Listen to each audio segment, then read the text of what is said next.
Bonjour à tous et à toutes et bienvenue sur Encore un pas, le podcast qui parle de l'hyperphagie sans tabou.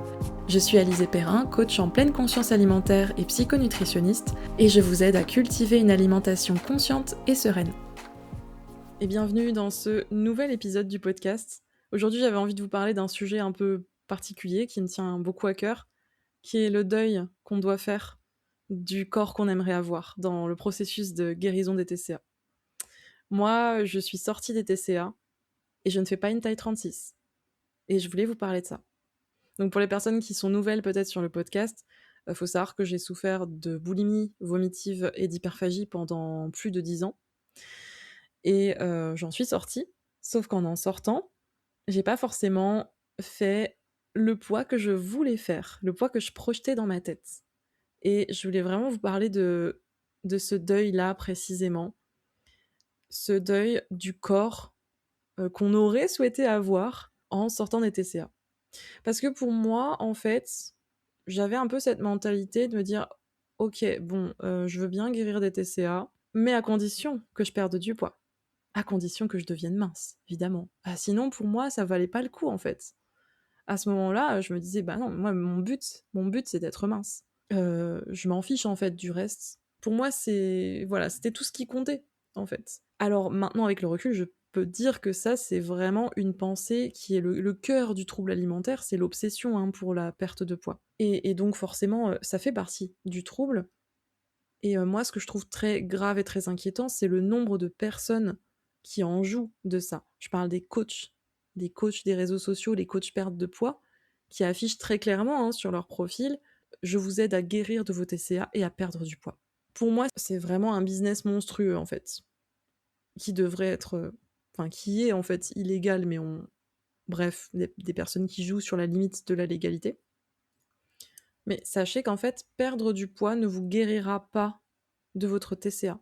Ça ne vous guérira jamais, en fait. Par contre, ça veut pas dire qu'en prenant en charge, en faisant une démarche d'apaisement alimentaire, vous ne réussirez pas à perdre du poids. Hem, Bien sûr que votre poids, il peut bouger tout au long de votre vie, mais c'est si la perte de poids, c'est central dans votre démarche et que c'est une perte, intentionnelle. Une perte intentionnelle, ça implique forcément une forme de contrôle dans votre alimentation, ça implique forcément une forme de restriction mentale, donc ça va juste aller nourrir votre trouble. Voilà, c'est pour moi, ça a été une méga prise de conscience de me dire: «En fait, perdre le poids ne m'aide pas». Je peux, faire toutes les démarches que je veux, tous les régimes que je veux, toutes les méthodes que je veux, je peux perdre du poids effectivement et en fait, je reviens sans cesse à mon problème qui est la perte de contrôle avec la nourriture.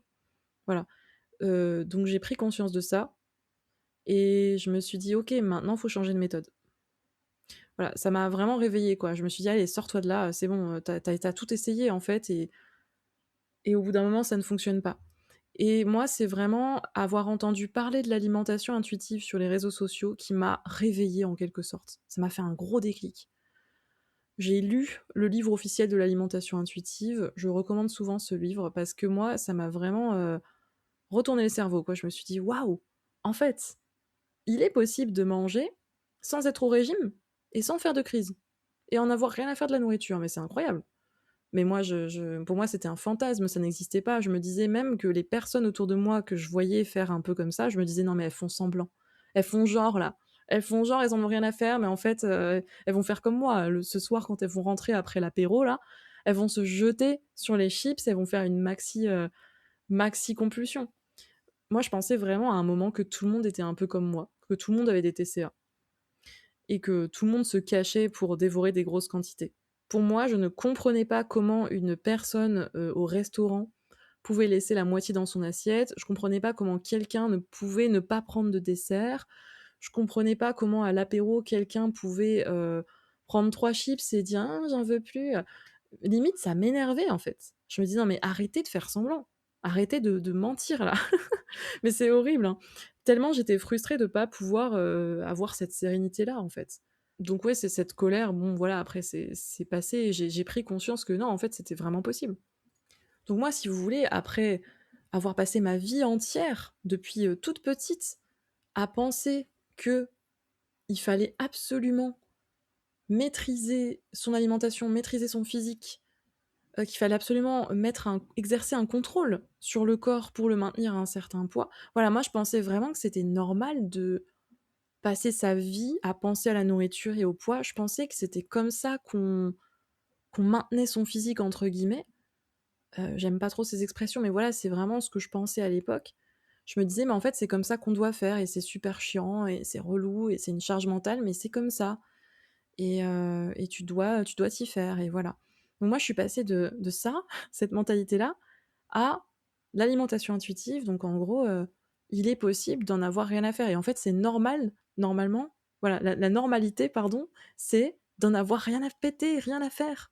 Et je me suis dit: «Ah ouais, waouh!» En fait, j'avais complètement, banalisé, normalisé, le contrôle, l'obsession, alors que, bah, non, c'est juste horrible. Personne peut vivre comme enfin, j'ai pu vivre comme ça et je sais que beaucoup de personnes qui écoutent cet épisode vivent comme ça aussi. Mais je peux vous assurer qu'une vie bien meilleure est possible. Mais j'avais quand même cette pensée pendant très longtemps, même dans mon parcours, dans mon cheminement, même après avoir lu sur l'alimentation intuitive et tout ça, je me disais quand même: «Bon, bah, du coup, ça va me permettre d'être mince, mais sans être dans les TCA». Parce que en gros, à l'époque, c'était mes troubles alimentaires, la compensation, la restriction après mes crises qui me maintenaient un peu, dans la minceur et là, je me disais: «OK, si j'apprends l'alimentation intuitive», donc je voyais ça comme une autre méthode finalement, je me disais: «Bon, ça va me permettre de rester mince quand même» et ça a été vachement dur, ça a été une sacrée claque dans ma tête parce que j'ai entamé cette démarche, si vous voulez, bon, ça a duré plusieurs années, hein et j'ai vu mon poids vachement bouger. J'ai vu mon poids vachement évoluer et j'ai dû lâcher progressivement, à contrecœur, hein. J'ai dû lâcher cette idée de faire une taille 36.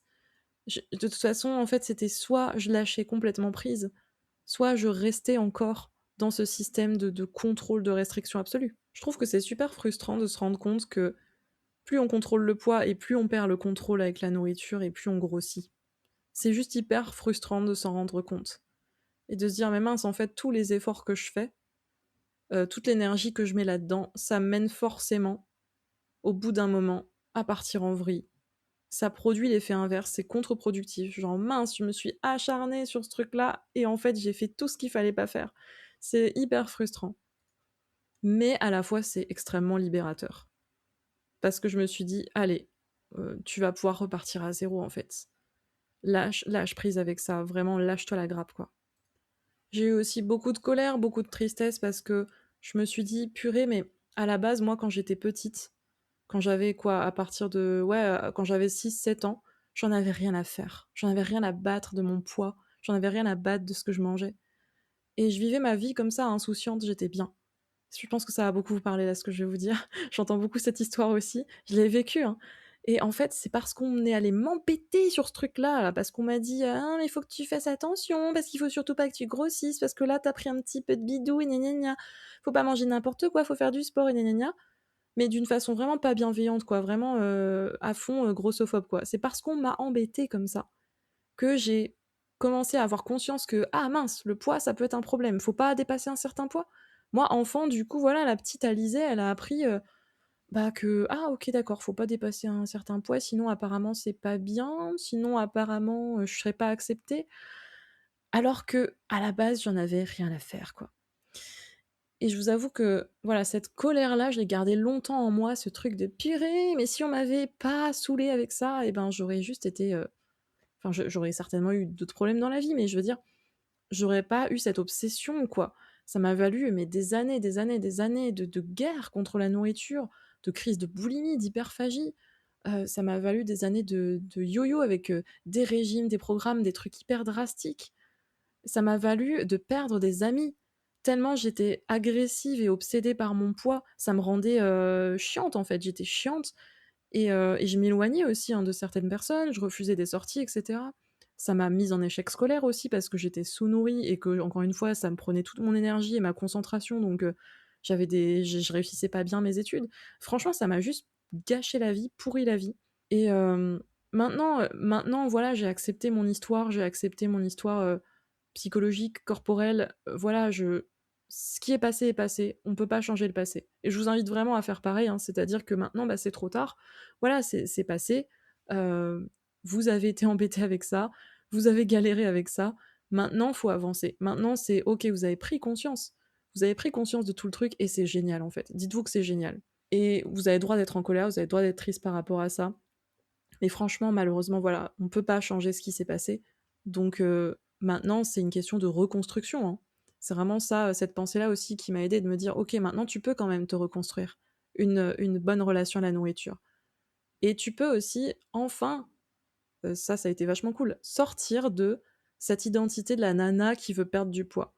Et c'est vrai que ça a été une grosse question, de me dire: «Mais qui je suis quand je ne suis pas cette Alizée heu, obsédée par son poids, qui est au régime, c'est à quoi ressemble cette personne qui s'en fiche de la nourriture, qui est pas au régime, qui s'en fiche de son poids?»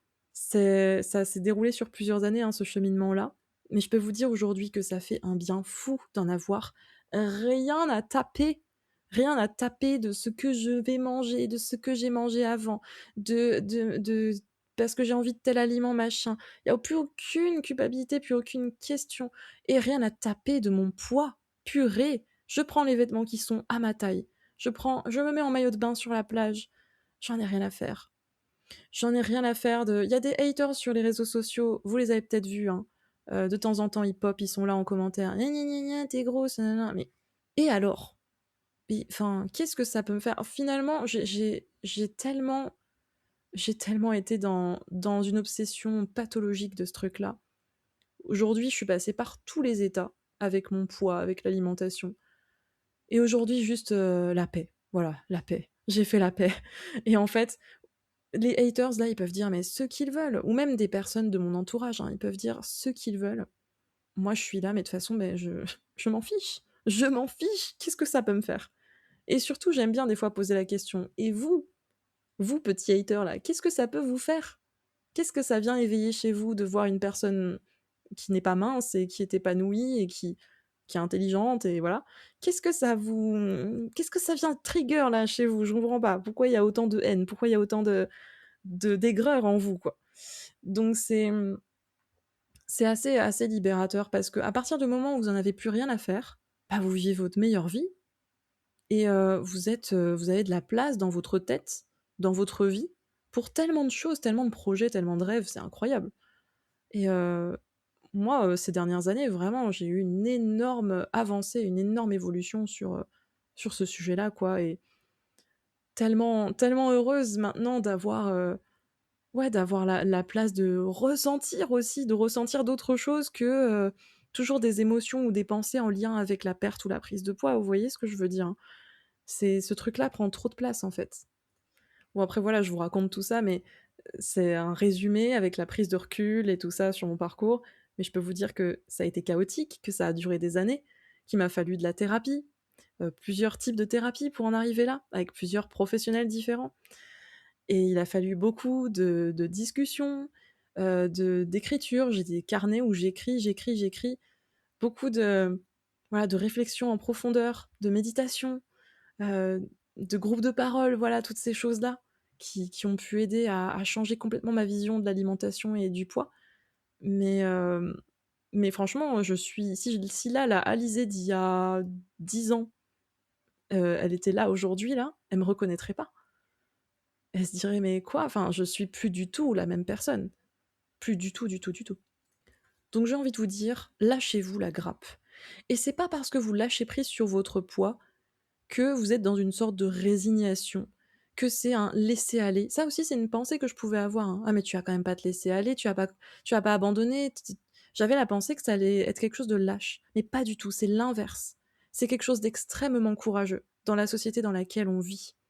C'est courageux, c'est un acte d'amour, de bienveillance envers vous. Lâchez le poids. Il y a pas de ligne d'arrivée avec une alimentation parfaite, un poids, mince, et une vie parfaite. En fait, c'est pas ça la guérison des TCA. Il y a pas de ligne d'arrivée déjà. L'alimentation parfaite n'existe pas, le corps parfait n'existe pas, l'idéal de minceur, en fait, fait plus de mal que de bien. Le plus important, ce qui compte, en fait, c'est votre santé globale, votre santé physique, votre santé mentale. En étant au top de votre forme, vous verrez bien, en fait, le poids que vous ferez, j'ai envie de vous dire, mais il y a être mince et avoir tout un tas de problèmes, du coup, dans votre santé, dans votre vie et être en bonne santé, être, au top de votre forme et potentiellement pas forcément faire une taille 36. Mais franchement, moi je trouve que ça vaut le coup. Ça vaut clairement le coup.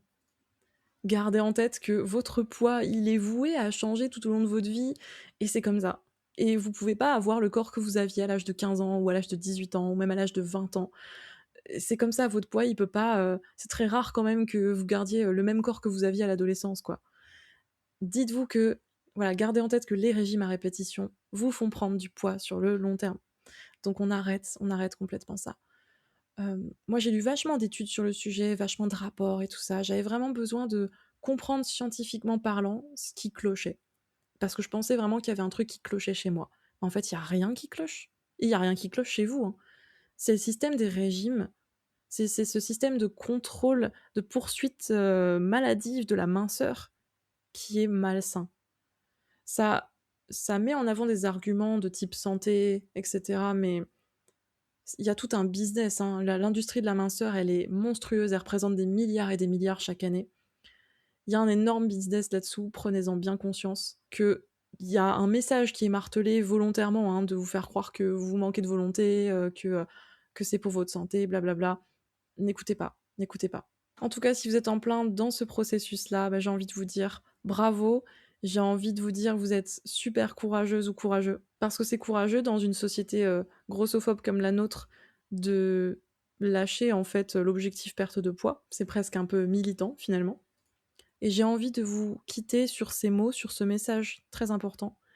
C'est pas parce que vous n'avez pas un corps mince aujourd'hui que vous avez raté quelque chose. C'est pas parce que vous êtes sorti des TCA et que vous avez pas la taille 36 que vous avez échoué. Bien au contraire. Vous avez gagné en fait. C'est pas parce que vous existez dans un corps qui n'est pas mince, dans un corps gros, ou dans un corps en tout cas qui ne correspond pas aux normes imposées par notre société, que vous n'avez pas le droit de profiter, de kiffer votre vie, que vous avez forcément un problème à résoudre en fait. Votre corps n'est pas un problème à résoudre.